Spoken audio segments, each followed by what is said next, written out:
Hello students, आप सभी का स्वागत है। तो प्यारे स्टूडेंट्स, आप लोग को जैसे कि मालूम ही होना चाहिए, हम लोग स्टार्ट करने जा रहे हैं एक न्यू सेशन, ठीक है, जिसमें हम आप लोगों के लिए एमएससी मैथमेटिक्स लेकर के आए हैं, ठीक है। और एमएससी मैथ्स में आप लोगों को इम्पोर्टेंट क्वेश्चंस यानी कि एग्जाम पॉइंट ऑफ व्यू से मैं पढ़ाने जा रहा हूँ, ठीक है। एग्जाम पॉइंट ऑफ व्यू मैं पहले ही बोल दिया। तो इसमें आप लोग को मालूम होना चाहिए एमएससी मैथमेटिक्स सेमेस्टर नंबर 2 मतलब सेकंड सेम के बारे में हम बात कर रहे हैं। यहाँ पर सेकंड सेम जनरली 4 सेमेस्टर होते हैं mathematics.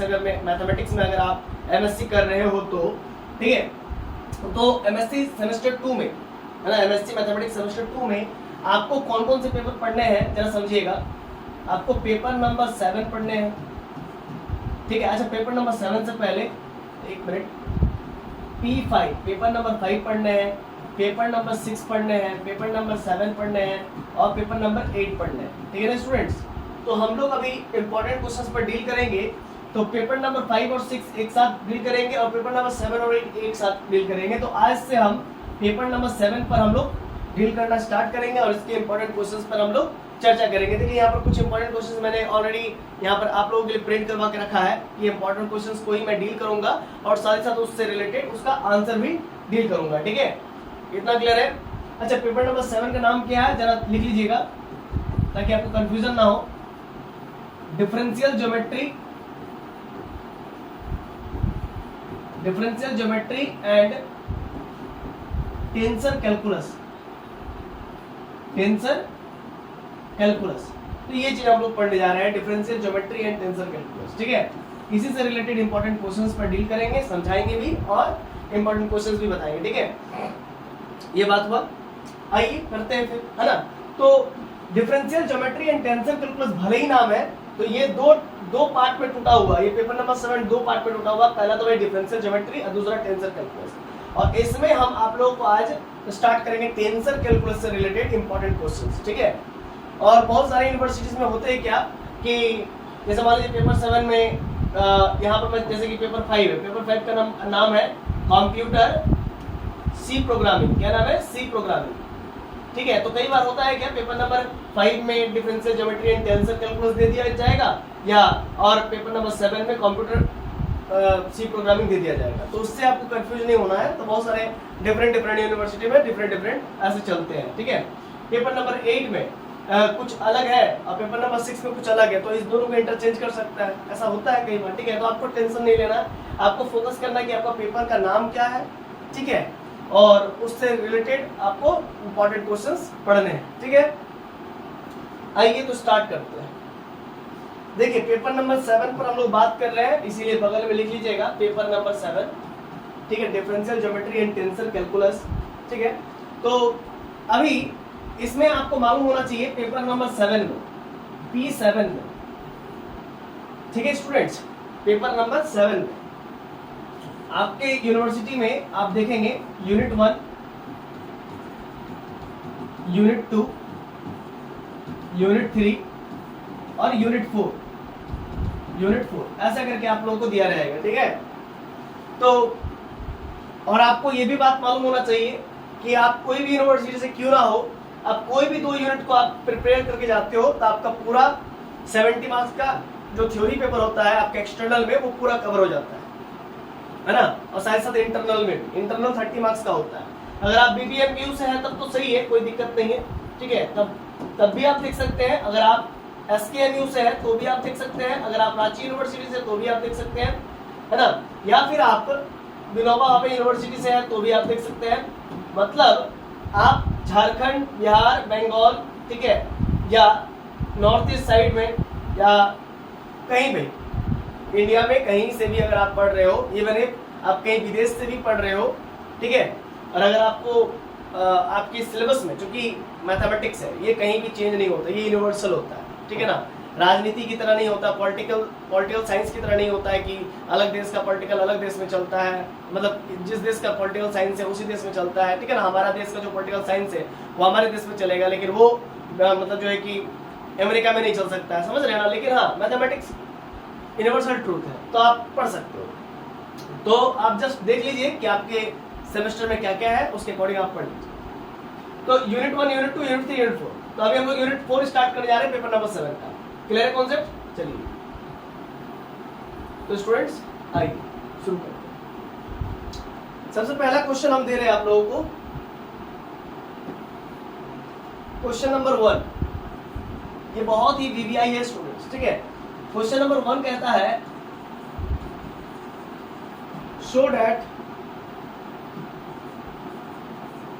show that there is no distinction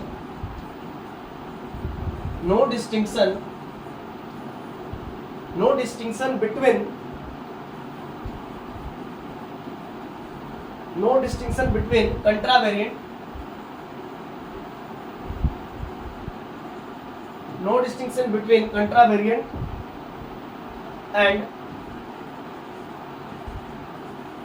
covariant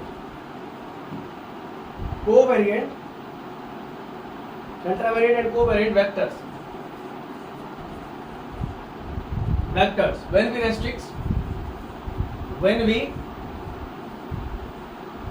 to orthogonal transformations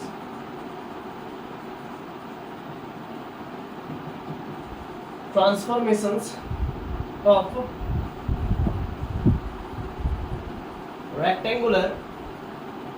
rectangular Cartesian coordinates।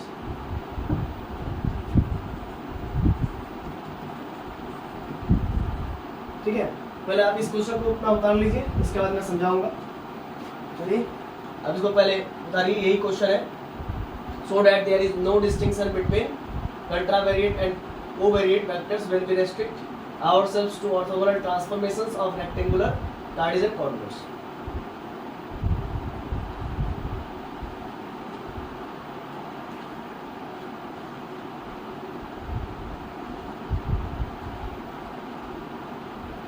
ठीक है, हो गया।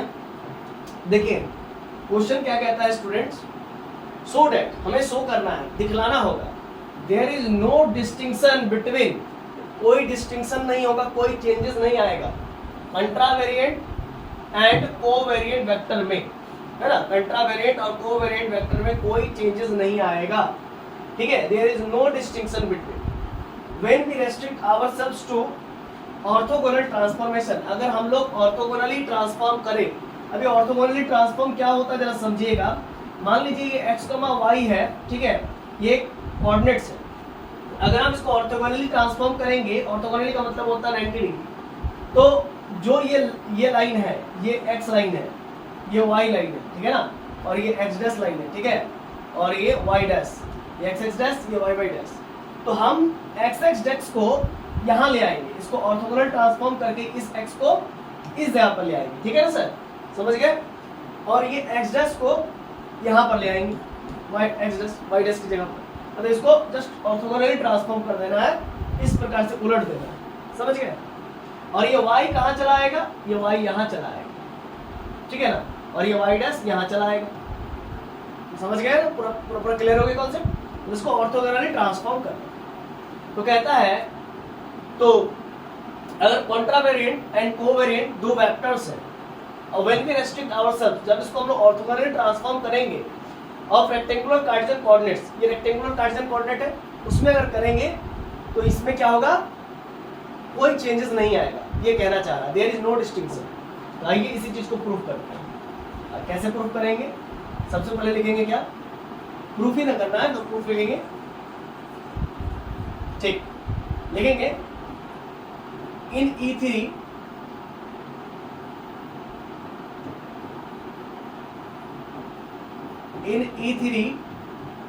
है ना, तो इन E3 है ना, rectangular Cartesian coordinate system,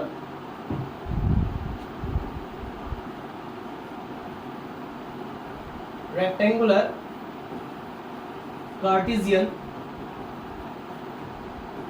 coordinate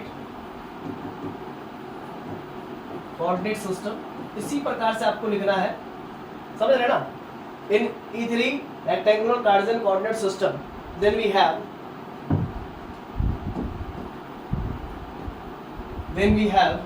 कोई E3 है ना, E3 मतलब 3 dimensionally Euclidean space. In E3 rectangular Cartesian coordinate system we have, हम लोग क्या लिख सकते हैं कि x1 इक्वल्स टू हमारा क्या हो जाएगा L1 x बार 1, ठीक है। आप इसको इस टाइप से भी लिख सकते हैं कि आप इसको इस टाइप से भी लिख सकते हैं क्या, x bar 1 equals to L1 x1 plus है ना M1 x2 plus N1 x3 plus का A1, ठीक है, समझ रहे हैं ना। ये अलग कोऑर्डिनेट सिस्टम है, ये अलग कोऑर्डिनेट सिस्टम। फिर आप लिख सकते हैं x bar 2 equals to L2 x1, यहाँ पर हो जाएगा M2 x2 प्लस ये हो जाएगा N2 x3 प्लस A2, ठीक है। फिर आप लिखेंगे x bar 3 equals to L3 x1 plus M3 x2 plus N3 x3 plus A3। इसको आप इक्वेशन नंबर 1 लेट कर लीजिए, इक्वेशन नंबर 1, समझ गए, क्लियर है कॉन्सेप्ट। चलिए पहले इतना मारिए, ठीक है ना, उतर गया, ठीक। आप जरा देखिएगा आगे, ठीक है। अब इसको हम लोग कैसे लिख सकते हैं, दी above equation या system of equation, the above system of equation can be written as, कैसे लिख सकते हैं सर, तो इसको लिख सकते हैं x bar equals to ax plus b। तो this implied that x bar का वैल्यू क्या हो जाएगा बताइए, तो मैट्रिक्स फॉर्म में लिखना चाह रहे हैं तो x bar 1 x bar 2 x bar 3 है ना, 3/1 का मैट्रिक्स हो गया, रो 3 कॉलम 1 इक्वल्स टू यहाँ पर जो a है वो हमारा कोफिशिएंट मैट्रिक्स है, तो कोफिशिएंट मैट्रिक्स में आपका आ जाएगा L1 M1 N1 L2 M2 N2 L3 M3 N3, ठीक है। और ये x के जगह पर सर क्या आ जाएगा x1 x2 और x3, ठीक है। और b के जगह पर आपका जो है वो आ जाएगा A1 A2 A3, समझ गए, ये तक क्लियर है, ठीक है। अब हम लोग एक लाइन लिखेंगे, since the transformation is orthogonal, transformation orthogonal है, ठीक है। सो इसी वजह से ट्रांसफॉर्मेशन ऑर्थोगोनल है ना। सो इसी वजह से हम लोग क्या जानते हैं कि अगर ट्रांसफॉर्मेशन जो है कि ऑर्थोगोनल होता है और a का वैल्यू हमारा दिया हुआ है क्या L1 M1 N1 L2 M2 और N2 L3 M3 और N3, देखिए ये a का वैल्यू दिया हुआ है और सिंस ट्रांसफॉर्मेशन ऑर्थोगोनल है इसी वजह से दिस इंप्लाई दैट हम लोग कह सकते हैं कि जो a इनवर्स का वैल्यू होगा, वो क्या होगा, अगर ऑर्थोगोनल है, ऑर्थोगोनल ट्रांसफॉर्मेशन है तो a इनवर्स का वैल्यू हो जाएगा, जो सोया हुआ है उसको जस्ट खड़ा कर देंगे, तो L1 M1 और N1 और L2 M2 और N2 और L3 M3 और N3, ठीक है सर, क्लियर हो गया। अब ये क्यों हुआ उसके कारण लिख देंगे, बाय द प्रॉपर्टी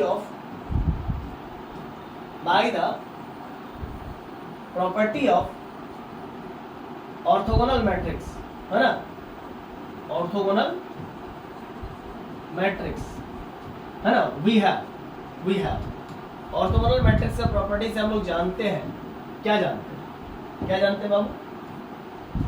तो सिंस A इंटू ए का transpose equals to identity matrix के बराबर होता है अगर ऑर्थोगोनल मैट्रिक्स है तो दिस इम्प्लाइड दैट ए का जो ट्रांसपोज है उसका वैल्यू क्या होगा?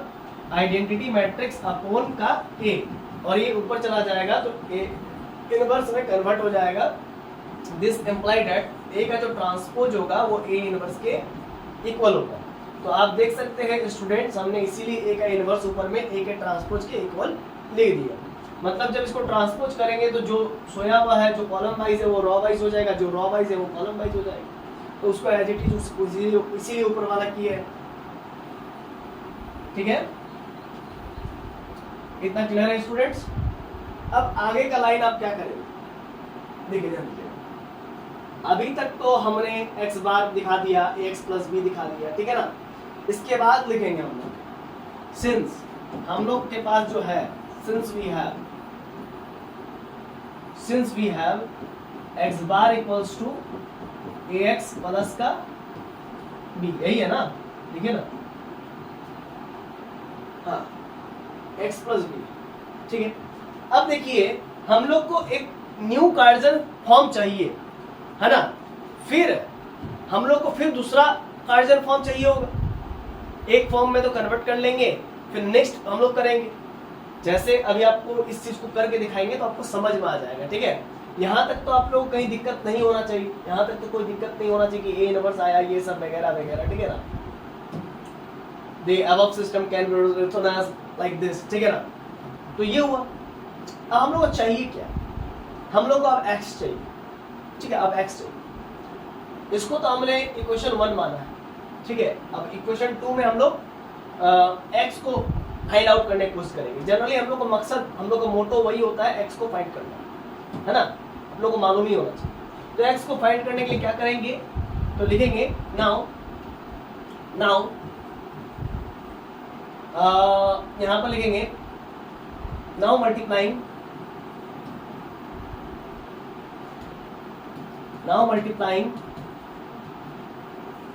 इससे मल्टीप्लाई करेंगे ए इनवर्स, ठीक है ना। Now multiplying A inverse on both sides, अच्छा कैसा मल्टीप्लाई करेंगे वो भी लिखना पड़ेगा क्या? कैसा मल्टीप्लाई करेंगे वो भी तो लिखना पड़ेगा ना, मल्टीप्लाई का टाइप लिखना पड़ेगा। नाउ प्री मल्टीप्लाई मतलब दोनों तरफ पहले, प्री मतलब पहले, है ना, पहले हिस्से से। Now pre multiplying A inverse on both sides, then we get, तब हम लोग को हासिल होगा, ठीक है स्टूडेंट। देखिए ध्यान दीजिए। तो देयरफॉर क्या होगा, A inverse X bar equal to A inverse, already A है, X plus A inverse B हो जाए। अब यहाँ पर A inverse X bar equals to A inverse into A identity होता है, इंटू एक्स करेंगे तो वो एक्स ही रहेगा, प्लस ए इनवर्स का बी। अब फिर क्या होगा, इधर का x एक तरफ रहने दीजिए और इसको इधर रहने दीजिए, हाँ ठीक है। और ये वाला पॉजिटिव वाला टर्म लेफ्ट हैंड साइड में चल जाएगा, तो then it becomes negative, A inverse B हो जाएगा। तो दिस इम्प्लाइड दैट, यहाँ पर भी आप लिख सकते हैं दिस इम्प्लाइड दैट, ठीक है। x equal to A inverse X bar minus ना लिख करके यहाँ पर प्लस लिख देंगे और यहाँ पर लिख देंगे बी डैश। आप बोलेंगे ऐसा क्यों, यहाँ पर बगल में आप लिख लेंगे सिंस करके B dash equals to minus of A inverse B. आपने इस चीज को लेट कर लिया, minus of A inverse B, ठीक है। आइए अब आगे बढ़ेंगे स्टूडेंट्स। अब यहाँ पर x का जो वैल्यू है उसको लिख देंगे। x का वैल्यू x1 था, x2 था और x3 था, आप देख सकते हो ऊपर। और a इनवर्स का जो वैल्यू था उसको एक बार चेक कर लेते हैं, cross check. L1 M1 N1 L2 हाँ ठीक। तो L1 M1 N1 L2 M2 और N3, L1 M1 और यहाँ पर 2 होगा, ठीक है, ध्यान दीजिएगा L1 M1 N1, L2 M2 N2 और फिर L3 M3 और N3, यही ना है? जरा देख लीजिए तो क्रॉस चेक कर लेना जरूरी है। हाँ ठीक, ठीक, तो ये हुआ। अब प्लस जो बी डैश का वैल्यू था, हाँ बी डैश का जो वैल्यू था, तो बी प्लस करके लिखेंगे यहाँ पर बी डैश का। देखिए बी का जो वैल्यू था ना, वो था A1 A2 और A3 था, तो इसमें नीचे हो जाएगा A1 A2 और A3, ऐसा हो जाएगा। चलिए आपको दिखा देते हैं।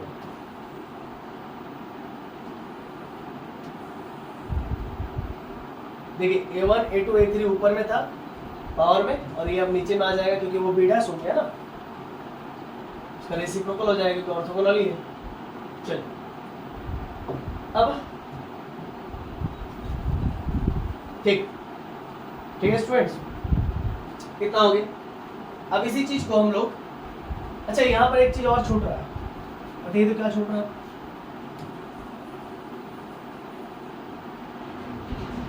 देखिए यहाँ पर x बार का वैल्यू छूट रहा था, x bar 1, x bar 2, x bar 3 लिख लेंगे। अब प्लस बी डैश का जो वैल्यू है वो A1 A2 और A3 लिख लेंगे, ठीक है। अब इसको हम लोग किस फॉर्म में लिखेंगे? इक्वेशंस के फॉर्म में।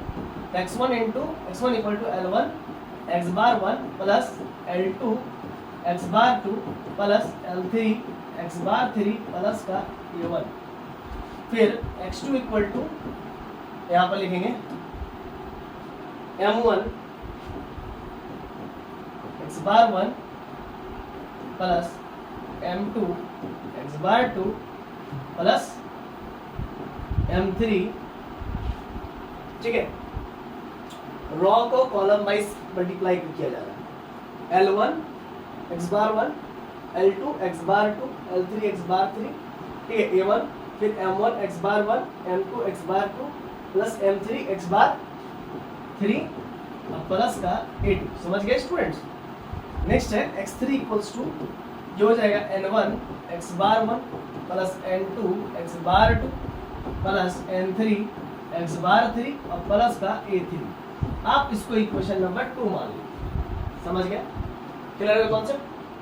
अब हम लोग चूज करेंगे कंट्रावेरिएंट वेक्टर और उस पर हम लोग काम करेंगे, ठीक है।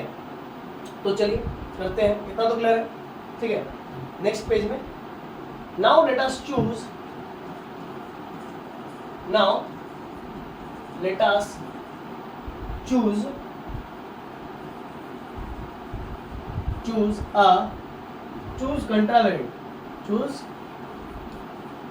contravariant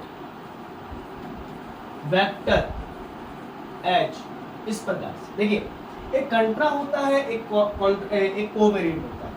A बार I ये कंट्रा है, ये कंट्रा, ठीक है।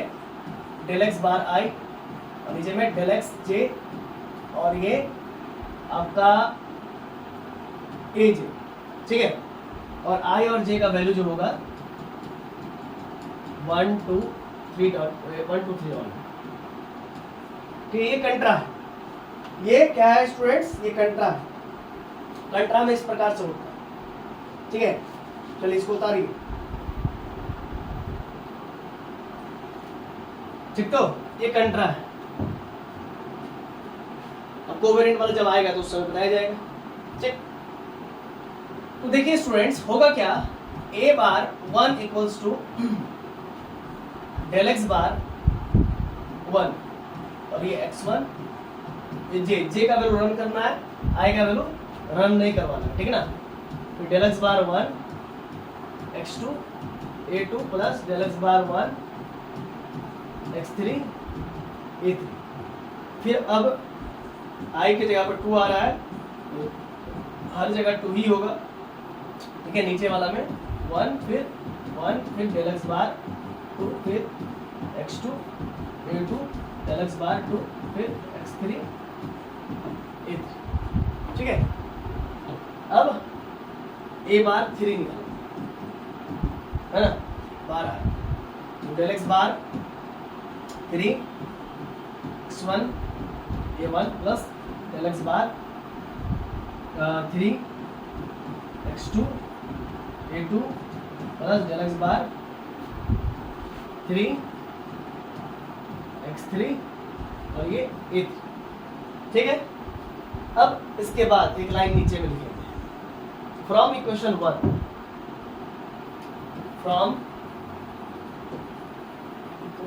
1 वी हैव, हम लोग वहां से लिख सकते हैं, क्या लिख सकते हैं भाई, देखिए जो चीज ऊपर निकाले ना उसी चीज को फाइंड कर सकते हैं। पहला क्या फाइंड कर सकते हैं, del x bar 1 upon x1 equals to क्या मिलेगा, फिर यहाँ पर जगह छोड़ देते हैं, बाद में हम लोग फाइंड कर लेंगे, del x bar 1 upon del X 2 क्या मिलेगा, ठीक है, फिर del x bar 1 upon del X 3 यहाँ पर क्या मिलेगा, ठीक है, फिर हम लोग को नेक्स्ट लाइन में फाइंड करना होगा डेल एक्स बार 2 अपॉन x1 क्या मिलेगा, डेल एक्स बार 2 अपॉन डेल एक्स 1 क्या मिलेगा, है ना, ये बात है। फिर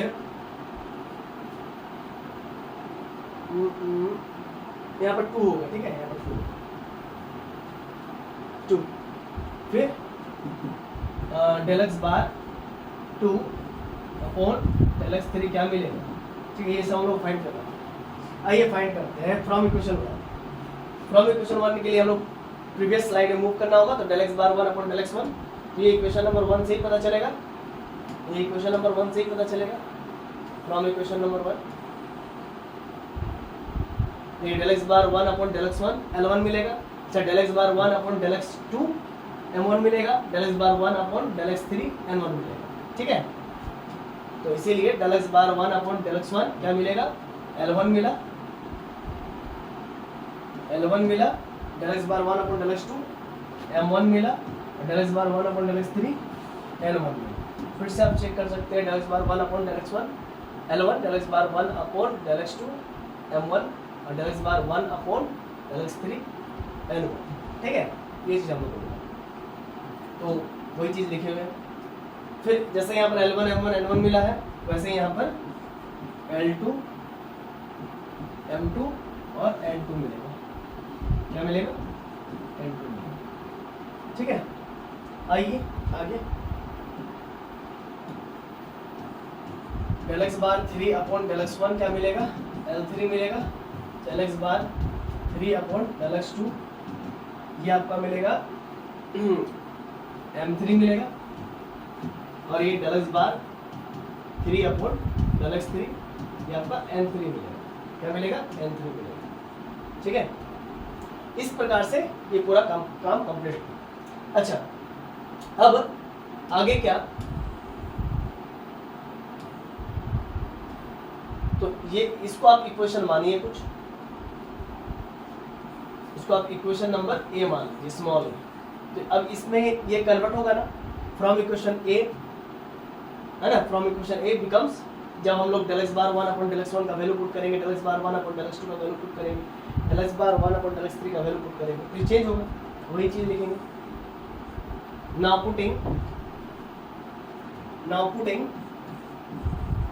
putting above values in equation A, then we get, हम लोग को कुछ हासिल होगा, तो क्या हासिल होगा स्टूडेंट्स, देखिए जरा, A bar 1 equals to L1 A1, A bar 1 equals to L1, है ना, L1 A1 L1 A1, ठीक है, अब plus M1 A2 plus N1 A3, यही ना, देख लीजिए, ठीक है। इसके बाद A bar 2 equals to L2 A1 M2 A2 और N2 A3, और फिर A bar 3 equals to L3 A1 M3 A2 और N3 A3, ये मिलेगा। अब इसी चीज को हम लोग लिख सकते हैं, this implies that A bar 1, A bar 2 और A बार 3, ठीक है, चेक, इक्वल्स टू ये L1, L2, L3, ये M1, M2 और M3, ये N1, N2 और N3, और इस तरफ लिखेंगे A1, A2 और A3। कितना क्लियर हो गया? इसको आप इक्वेशन नंबर कैपिटल A मान लीजिए, कैपिटल A, ठीक है। ये हो गया कंट्रा वेरिएंट वेक्टर के लिए, ठीक है। ये किसके लिए हुआ? कंट्रा वेरिएंट, जो ऊपर में मैंने आपको बता रखा। कंट्रा वेरिएंट कैसे लिखते हैं? Let us choose a contravariant vector H, this A bar I equals to this.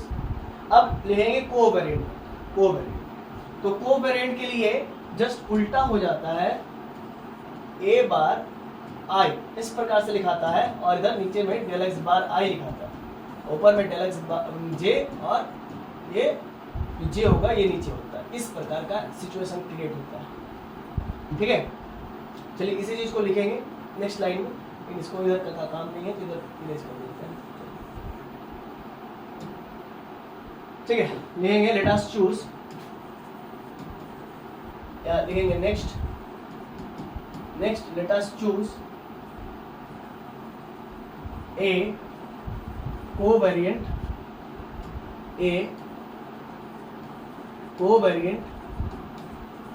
Vector H, ठीक है। तो जब कोवेरिएंट वेक्टर चूज करेंगे स्टूडेंट्स तो क्या होगा? तो कोवेरिएंट, तो देयरफॉर क्या होगा? A बार I, ठीक है। इस प्रकार से A bar I equals to del x bar I और ऊपर में डेल x j और ये AJ, ठीक है। और ये रन करेगा I और J 1, 2 और 3, ठीक है। देख लीजिए कंट्रा में क्या था? A बार I ऊपर में डेल x बार I और नीचे में J, ठीक। अब कोवेरिएंट में ऊपर में बार नीचे में I, ठीक है, xj, x बार I और AJ। तो क्या होगा students? A bar 1 equals to del x1 upon del x bar 1, ये नीचे वाला चेंज नहीं होगा, A1 प्लस, अब ऊपर वाला चेंज होगा, और वहां पर ऊपर वाला चेंज नहीं हो रहा था, नीचे वाला चेंज हो रहा था कंट्रा में। कोवेरिएंट में उल्टा हो रहा है, नीचे वाला फिक्स है और ऊपर वाला चेंज हो रहा है। x2, A2 और ये del x bar 1 plus del x3, A3 और डेल x बार 1, और यहाँ पर फिर होगा A bar 2, del x1, del x bar 2 अब फिक्स रहेगा, A1 plus del x2, A2 del x bar 2 plus del x3, del x bar 2 और A3। अब students A bar 3 equals to del x1 by del x bar 3, A1 del x2 del x bar 3, ठीक है, और ये A3 del x only 2, हाँ जे change हो रहा है, बार 3 फिक्स रहेगा, ठीक है, डेल x3 और A3 ये डेल x बार 3, ठीक है, क्लियर है। देखिए x बार 3 हमेशा फिक्स है, ये 1, 2 और 3 चेंज हो गया, ठीक है।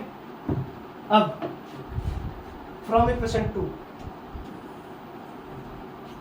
फ्रॉम इक्वेशन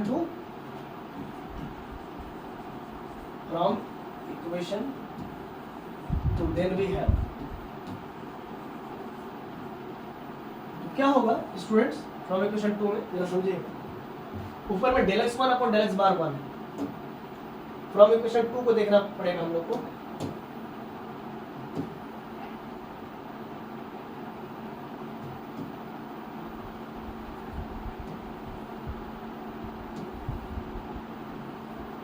अच्छा इधर नहीं, इधर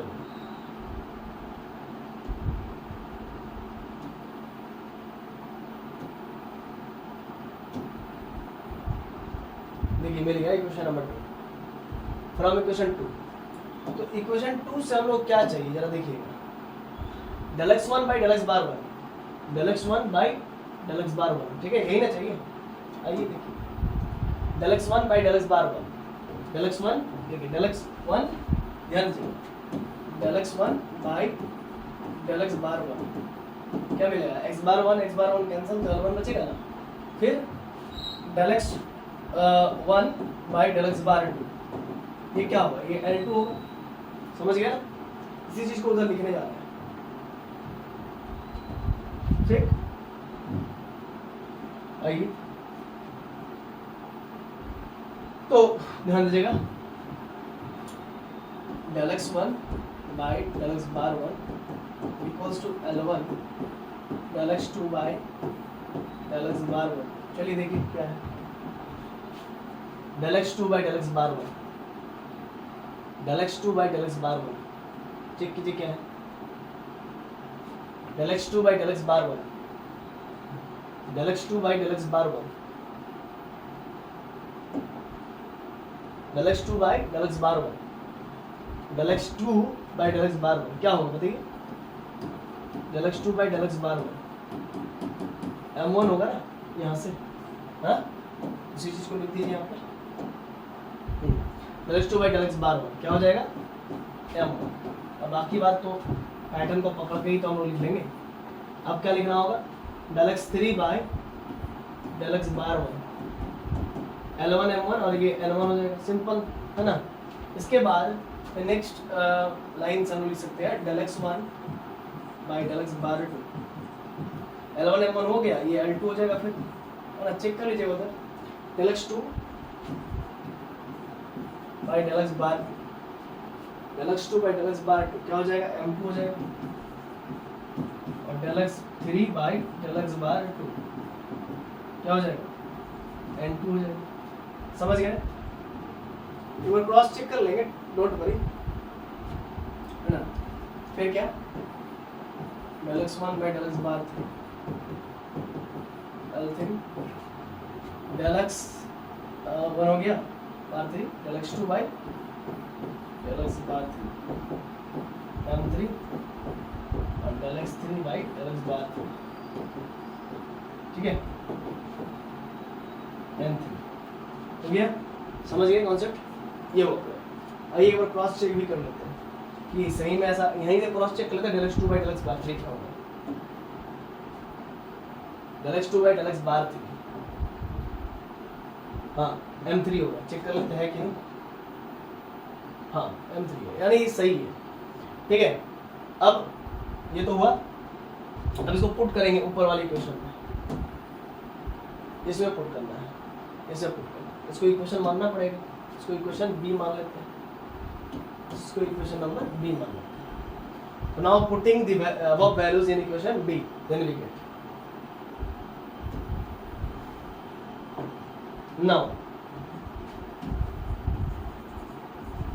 now putting the above values in equation B, then we have क्या होगा बताइए, इक्वेशन बी में पुट करेंगे तो a बार 1 इक्वल्स टू क्या हो जाएगा बताइए, a bar 1 equals to del x1 by del x bar 1 L1, ठीक है। a बार 1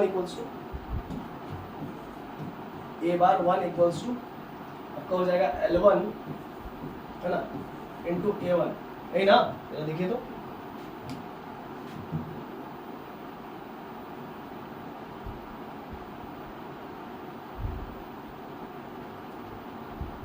ठीक।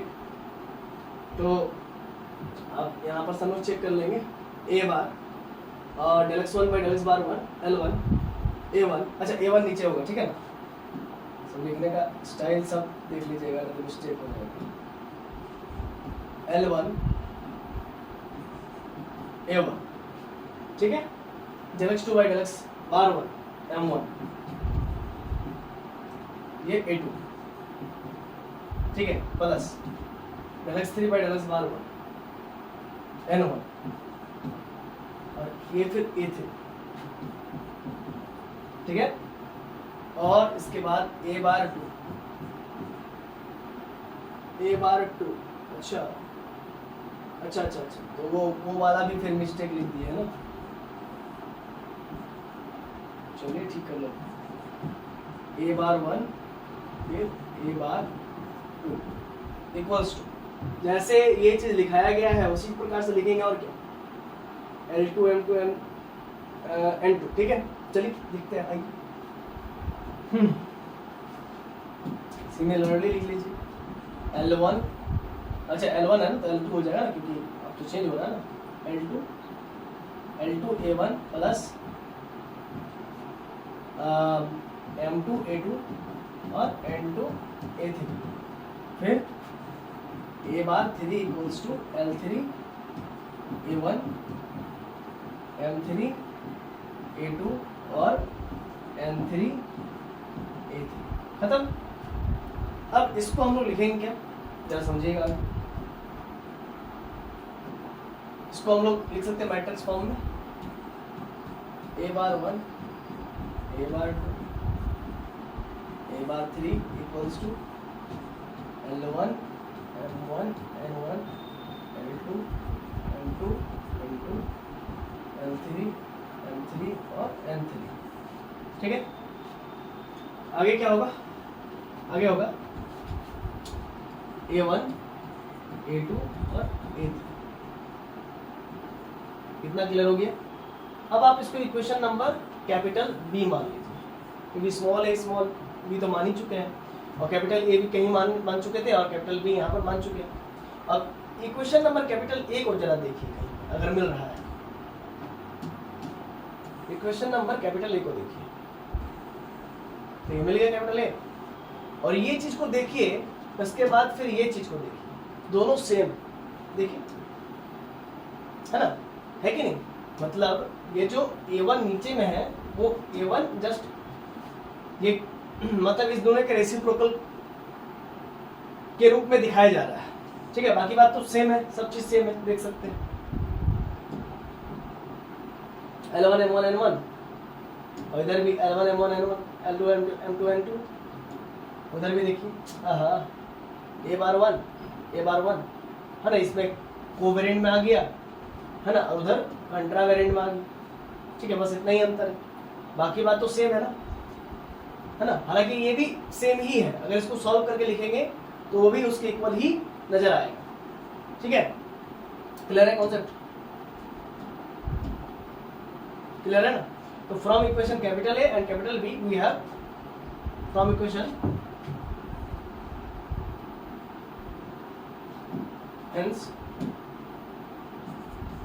hence from equation capital A and capital B we can say that हम लोग कह सकते हैं कि we can say that, आगे का जो लाइन है ना वो आपके क्वेश्चन में ही लिखा हुआ है, जरा देखिए, we can say that question में ही लिखा हुआ है,